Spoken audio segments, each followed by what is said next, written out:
Bueno, no le tengan miedo al silencio, no le tengan miedo al silencio ni a los huecos, amigos de Buenos Aires.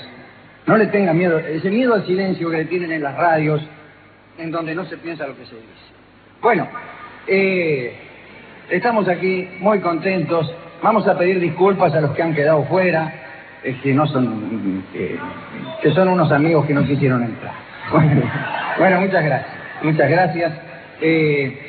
Vamos a oír a Guillermo Stronati recitar con voz plañidera nuestros mensajes comerciales. Pero antes vamos a informar al público de Montevideo que se puede comunicar con el programa con los teléfonos que a continuación se detallan. Muy bien, los números de teléfono aquí en Uruguay, 099 61 5 o 099 61 99. Muchas gracias. Están aplaudiendo los teléfonos. Sí. Que son maravillosos. Bueno, hay un fax también aquí. Si alguno quiere mandar un fax, es 902 4000. Nada más. Por ahora esto es la información. Vamos a saludar a nuestras amistades, si es que hemos traído algún saludo desde aquí. Sí, yo tengo unos saludos que le he prometido pasar a unos muchachos que vinieron desde Paysandú y que como corresponde me he olvidado. Bueno, vaya el saludo y alguno habrá venido. Prometo el lunes pasarle con nombres y todo. Además tengo saludos ya para gente de Buenos Aires, para Jorge, para Silvia Romina y para Lucrecia. Tenemos que pedirle muchas disculpas al público que estuvo haciendo cola largas horas. Largas horas. Desde las 6 de la tarde, dice la chica. Y además hemos tenido que cambiar sobre la marcha el escenario.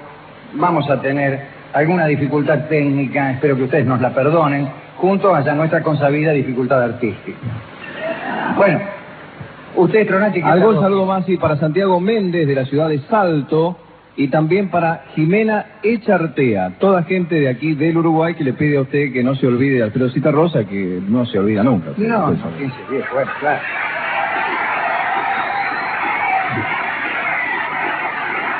Nada más.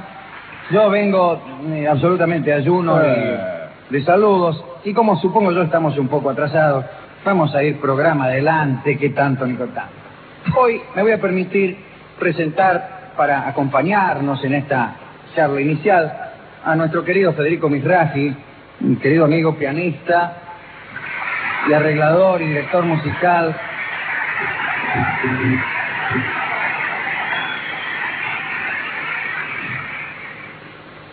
Y entonces podemos ya comenzar diciendo que Enzo Lucione era un predicador de barrio que creía que la intimidación era el mejor recurso para que los pecadores se arrepintieran.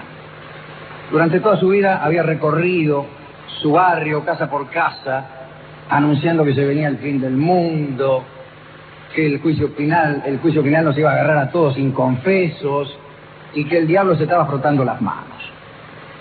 Era un hombre brutal, vamos a decirlo de una vez. Resuelto a defender la causa del bien, lo hacía sin misericordia. Muchas veces, agotados sus escasos argumentos, pues procedía a la conversión de impíos con una pistola Ballester Molina que, según él, era más eficaz que la Biblia. Lo habían rajado del Ejército de Salvación, de los Testigos de Jehová y de los Mormones. Y junto con un grupo de amigos aficionados al tango, fundó la secta Los Esparos del Ñorce, cuyos integrantes recorrían las milongas todos los sábados y mientras bailaban les murmuraban amenazas bíblicas a las muchachas, tratando de redimirlas o a lo mejor de seducirlas, yo qué sé. Hay que decir que Lucione carecía de todo encanto. Su lenguaje era muy limitado, sus conocimientos casi nulos. Aconsejado por un chofer de camionetas, resolvió reemplazar sus discursos de compadrito por un folleto explicativo cuya redacción encargó al bibliotecario Vicente Pelufo. Pelufo, que era ateo, tardó 6 años en terminar el trabajo. En realidad lo que hizo fue un brevísimo atlas del infierno, prolijo, austero, despojado de toda grandilocuencia, Lucione protestó cuando recibió este trabajo porque alegó que las calles que él recorría eran tan horribles que se necesitaba un infierno muy riguroso para que los vecinos no lo sintieran como una mejora. Bueno, Pelufo prometió corregirlo, pero nunca lo corrigió. Y hoy usaremos el texto de ese pequeño atlas del infierno para esta charla inicial. Hablaremos de la geografía infernal. Ubicación del infierno. Las opiniones son muchísimas. Los romanos lo situaban bajo el Polo Norte. Gregorio Magno hablaba de un volcán de las islas Lipari. Otros han señalado el Etna, o el centro de la Tierra, o las Antípodas, o el Sol, o el Valle de Josafat. En el Guon de Bordeaux se dice que el infierno es una isla llamada Moissan. Hugo de Auvernia jura que encontró la puerta del infierno en el lejano oriente. Acerca de las puertas se conocen varias. El pozo de San Patricio, en una de las islas del lago Der, ese de Irlanda. El fondo de un lago cerca de Pozzuoli. La puerta que se llama Averno, ubicada en el camino del Cabo Tenaro, que fue la que utilizó nuestro amigo Heracles cuando fue a raptar a Cerbero o cuando fue a rescatar al amigo Teseo. Hay otra en la vecindad de Heraclea del Ponto, otra en Tresén, otra debajo de Jerusalén, en la boca de los volcanes, en una de las islas Molucas. La principal de las entradas tiene 9 puertas, 3 de bronce, 3 de acero y 3 de diamante. En general, se coincide en que el infierno está bajo la corteza de la tierra. Los sabios de la antigüedad creían que bajo los ínfimos sótanos estaban las raíces del árbol de la vida, las del árbol del conocimiento, y que en las ramas superiores de aquellos árboles que salían del infierno y llegaban al paraíso estaba nada menos que el trono del Señor. Los griegos decían que bajo el infierno había otra instalación aún más profunda, el Tártaro. Calculaban la distancia entre la tierra y el infierno como igual a la que había entre el infierno y el Tártaro. Y esta distancia fue precisada en distintas ocasiones y era exactamente la longitud recorrida en caída libre por un cuerpo al cabo de 9 días. El que quiera saber cuán profundo es el infierno, pues sencillamente arrojará un cuerpo, observará su caída libre durante 9 días, medirá la distancia recorrida y luego la anotará en un papel y le comunicará a sus amistades que esa es precisamente la distancia que hay entre la tierra y el infierno.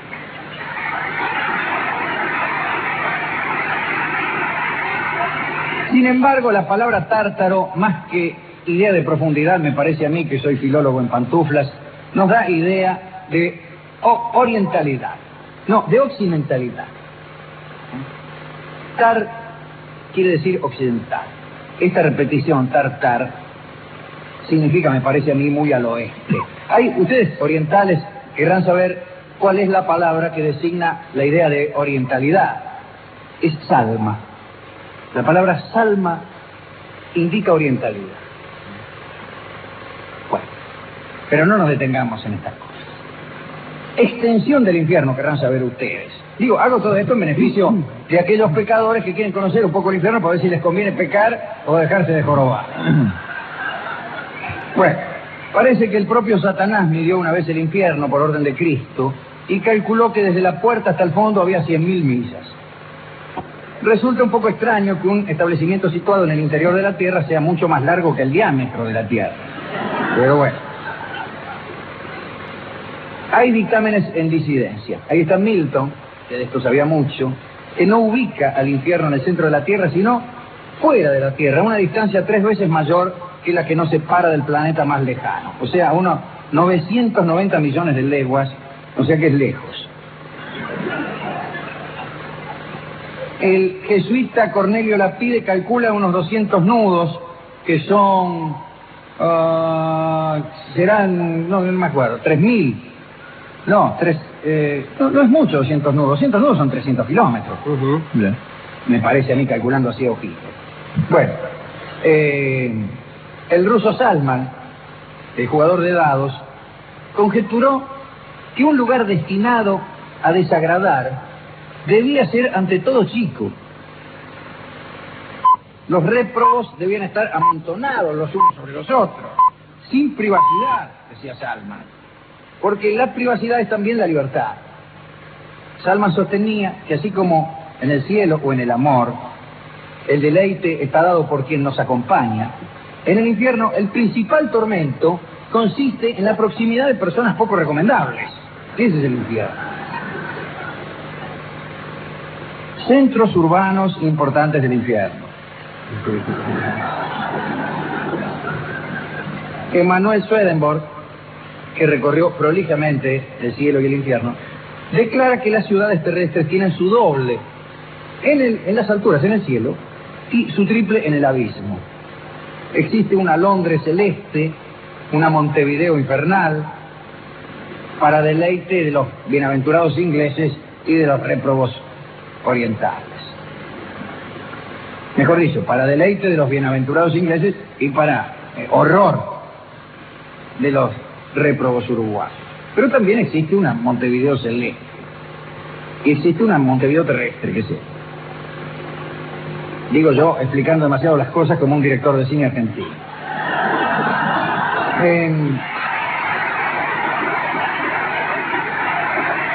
En todo caso, Swedenborg juraba que la vida de ultratumba no era una condena ni una recompensa, sino una elección. Los malvados elegían el infierno. O mejor dicho, el lugar que elegían los malvados se convertía por esa misma razón en el infierno. En el invierno también. Dante representa la ciudad de Dite como capital, rodeada de pozos hediondos, torres de fuego, murallas de hierro.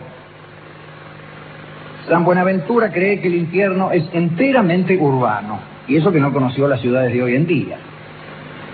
Sin embargo, innumerables cronistas consignan la existencia de un continente helado al este del Orco. Allá viven las arpías, las hidras, las gorgonas, las quimeras, una región de tempestades perpetuas, de huracanes, de granizo, una porquería. La capital del infierno es Pandemonium, que más que una ciudad es el castillo y cuartel privado del diablo. Esta construcción puede considerarse también una criatura porque parece que responde a las órdenes de Satanás. Las puertas se abren a un gesto del demonio o se cierran, etc. Desde las más altas torres parece que se ve todo el infierno. Además de las habitaciones del demonio, están los aposentos de los ayudantes principales: Asmodeo, Abadón, Mamón, Belial, Leviatán, Baal, Pegor, Belcebú, todos esos tipos. Astaroth, el de las barajas, ¿no? Se trata, según me dicen aquí en el equipo de producción, de antiguos serafines y querubines que después de la caída se convirtieron en ministros y alcahuetes de Satán. A pesar de los esfuerzos que hacen por conservarlo, parece que el Pandemonium muestra un aspecto bastante ruinoso, lo cual sucede en todas las construcciones del infierno. Otros hablan de la Babilonia infernal, perpetuamente incendiada, recorrida por aguas turbias, cubiertas por un cielo de hierro y de bronce. Los vientos son helados o abrasadores, las plantas son venenosas, los animales son monstruos, etc. Hidrografía del infierno, alumnas. Hagamos mención de los principales ríos del infierno.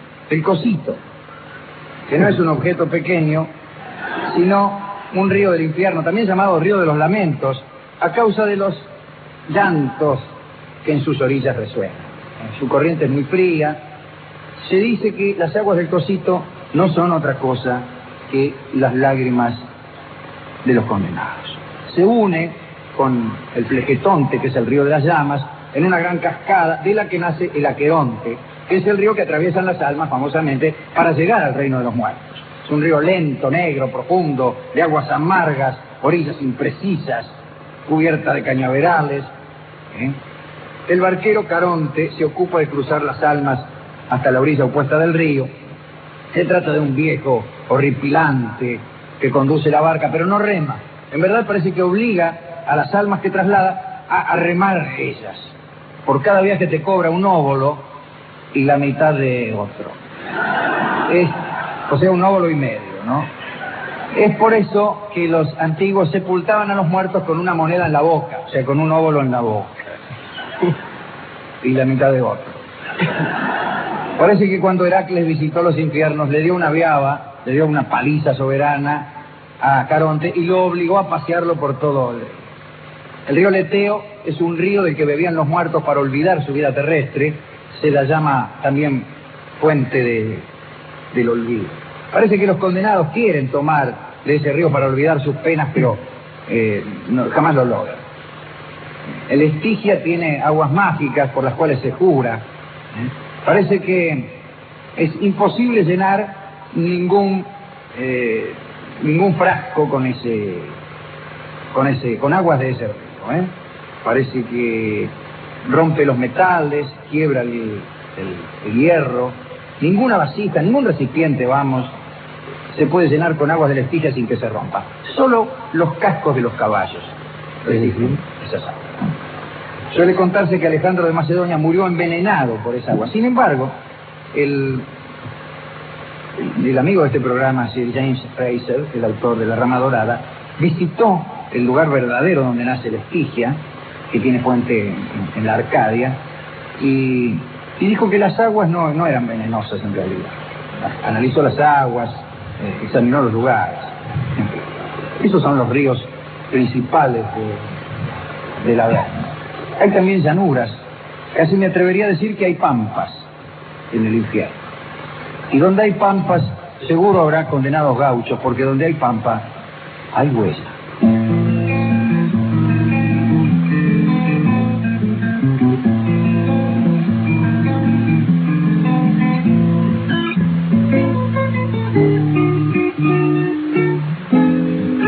Sin ninguna esperanza sigo la huella de una pampa sin cielo, luna ni estrella. Pucha que dolorosa es la penitencia, pero el dolor más grande es el de su ausencia. A la huella, la dicha es poca. Yo conocí otro infierno que era su boca.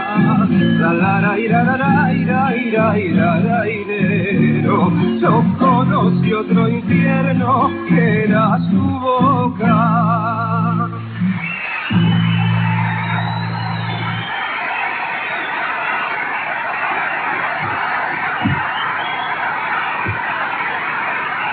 Bueno, muchas gracias. Le damos las gracias a este condenado amigo. La raza diabólica es muy numerosa. Hablaremos de la población, demografía del infierno. Algunos calculan que la población de diablos, la cantidad de diablos, no ya de condenados, es de 10.000 billones. Son muchos, ¿no es cierto? En 1273, sin embargo, el cardenal de Tusculum, ahí donde vivía Cicerón, o donde tenía una casa de verano, recibió una revelación divina, conforme a la cual los demonios serían 133 millones, discúlpeme, ¿no? 306.668. Y eso se llama una revelación precisa. La tradición hebrea no concuerda con esa cantidad, porque dice que había 200 demonios. Esto dice el libro de Enoch. Además de los demonios, viven en el infierno numerosos monstruos adjuntos, ¿no es cierto?, que ayudan en las torturas. Y bueno, desde luego, viven los condenados. El número de los condenados, ¿cómo se calcula? Bueno, es muy fácil. Basta con calcular la cantidad de personas que han muerto desde Adán y restar la cifra, a la cifra obtenida se le resta la suma de los que han ido al cielo y al purgatorio, y se obtiene el número de personas que han ido al infierno. Es facilísimo, ¿eh? Muy bien. Muchas gracias por el dato. El poder del diablo, sin embargo, es limitado, ¿eh? No puede estar presente mucho tiempo en un lugar, aparenta belleza, pero ya saben ustedes, siempre alguna parte de su cuerpo presenta una deformación. El agua bendita lo quema, lo sigue siempre una estela de olor inmundo, no solamente al diablo, pero al diablo también. Pero tal vez la peor de sus limitaciones es la imposibilidad de ordenar y mantener una estructura tan enorme y compleja como el infierno. El infierno es un caos. Están todos demasiado viejos. Los ministros se han vuelto perezosos. Los demonios más activos se cansaron, las tentaciones tienden a la ineficacia, los pactos diabólicos son cada vez más escasos. Y esto no obedece a la derrota del mal, sino más bien a su triunfo. Los hombres se condenan solos por mera estupidez o malevolencia y realmente no hace ninguna falta la intervención demoníaca. Y una vez muertos tampoco es necesario ocuparse de atormentarlos porque ellos mismos se encargan de cumplir esa tarea con insólita eficacia. Y así que el infierno está lleno de legiones de demonios ociosas que vagan entre las llamas sin saber qué hacer. Finalmente, para los amigos abogados que escuchan y aquellos que están presentes aquí, algunos caprichos jurídicos del infierno que conviene saber. No. Es posible salir del infierno, salvo que uno haya comido algo en él. Después del primer bocado, las puertas se cierran para siempre. Otro dato, los tormentos, como ya se sabe, son perpetuos e incesantes. Pero atención, Dios concede recreos. Una leyenda de finales del siglo IV relata la visita de San Pablo y el arcángel Miguel al reino de la perdición. Muy bien. Parece que al ver el sufrimiento de los pecadores, cayeron de rodillas, empezaron a rogar a Dios misericordia, se presentó Dios mismo en persona en el infierno y concedió a todas las almas la gracia de no sufrir tormento alguno desde la hora nona del sábado hasta la prima del lunes. San Pedro Damián cuenta que cerca de Pozzuoli, donde se ha dicho que hay una puerta del infierno, hay unas aguas pestíferas desde donde surgen unos pájaros espantosos que solo son visibles desde la noche del sábado a la mañana del lunes. Jamás se alimentan, no es posible cazarlos, y algunas creen que son almas de condenados que disfrutan de este franco concedido por Dios. Sin embargo, los ruegos de los santos no deben ser muy frecuentes, porque suele afirmarse que los huéspedes del paraíso hallan casi un deleite en contemplar el sufrimiento de las almas del Averno. ¿Qué cosa? Cualquiera puede imaginar la escena, ¿no? Una morralla de papanatas celestiales asomados ahí al abismo, mirando cómo sufren los condenados, burlándose, gritándole groserías, arrojándole basura, escupiendo. Y abajo, entre las llamas, los condenados que alzan puños como brasas y gritan allá arriba: ¡una gran 7!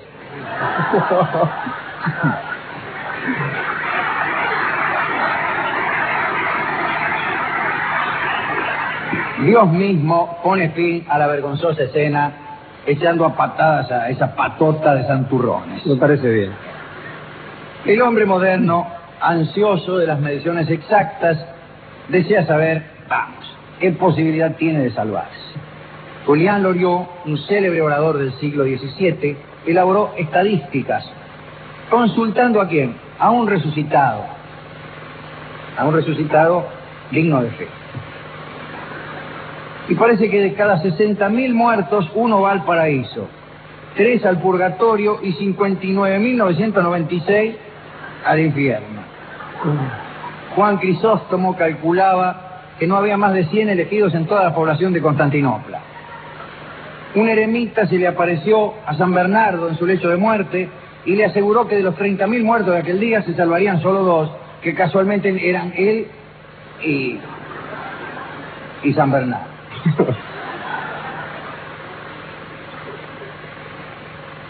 Lo que quiero decir es que son muchos los que vamos a ir al infierno. Casi me atrevería a decir que, salvo algunas excepciones, todos nos iremos al infierno.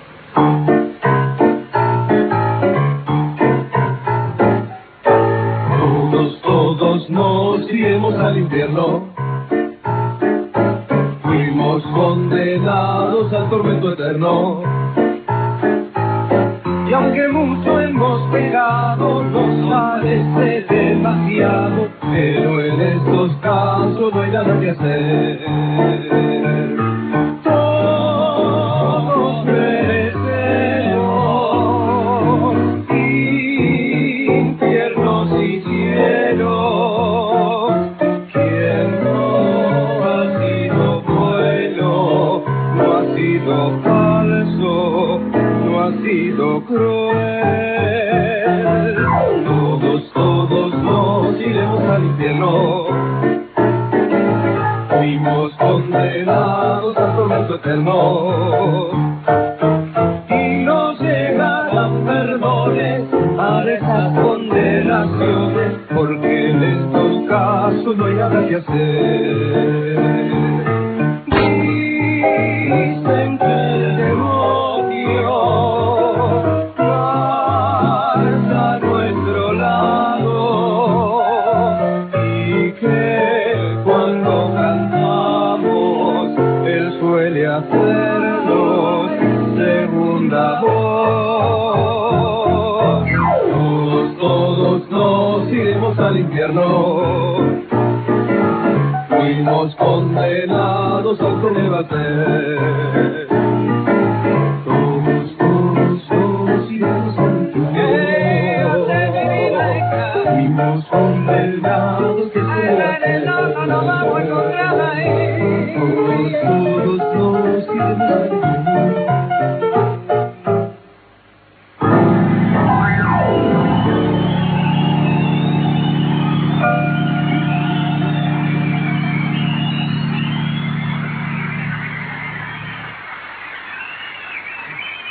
Mire,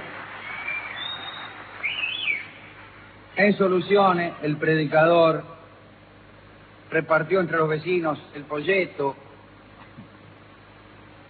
Tenía fe en la amenaza impresa, pero hay algo que olvidaba. El mal prometido por una amenaza debe parecer inminente. No importa tanto la aspereza de un castigo como la certeza y la proximidad de su ejecución. Es más fácil cuidar una planta de higos con un tipo parado en la puerta con un palo que promete castigo inminente y muy probable que amenazar con un infierno mucho peor, es cierto, pero mucho más lejano y problemático. De manera, esto también como una contribución de este programa a nuestros amigos que quieren ejercer la amenaza. Deben prometer un mal inminente y posible. Pues, agotados los folletos, Lucione abandonó su misión de salvar almas y después, abrumado por sus propias iniquidades y convencido de que su perdición era segura, optó por descreer del infierno. Y ahí vive muy feliz, cometiendo pecados todos los días. ¿A quién dedicar esta charla? Al propio Lucione. Pobre Lucione, que después de todo tenía la idea de salvar a las personas del infierno y de salvarse también él. Cuando comprendió que era difícil, optó por no creer. Y algunos que están en el infierno que nos resultan simpáticos. Muy pocos, generalmente no nos simpatizo con los inquilinos del infierno. A mí particularmente me gustan los que han ido al infierno condenados por amor. Porque han amado mal o porque el amor los condujo a vaya a saber qué clase de pecados. Como por ejemplo, Paolo y Francesca, que sabemos que están en el infierno porque da testigo el amigo Dante en la comedia. Y Paolo y Francesca eran dos amigos, dos chicos. Bueno, Francesca estaba casada con un señor que se llamaba Gianchotto. Discúlpenme, pero se llamaba así. Era muy feo. Y en cambio, Paolo, que era el hermano de Gianchotto, era lindo. Bueno, y sucedió lo que suele pasar cuando una está casada con Gianchotto, que es feo, y aparece Paolo, que es lindo. Bueno, se enamoraron, pecaron y fueron a parar al infierno, pero es un infierno que a lo mejor para ellos es el paraíso, porque como alguien dijo, el paraíso estaba donde ella. ¿Y con qué podemos ilustrar esta charla sobre el infierno, este folleto que me he permitido leerles a ustedes para evitarles molestias a la hora de morir? Pues a Paolo, a Francesca y a todas las sombras enamoradas. Y ya que de sombras enamoradas se trata, voy a permitirme ilustrar esta charlita con una brevísima canción. Con una brevísima canción que toca la Orquesta Sinfónica Nacional de la República Argentina, con Julia Senco y un amigo. Es la brevísima canción del dúo de sombras de Lo que me costó el amor del agua. Adelante, maestro Calderón.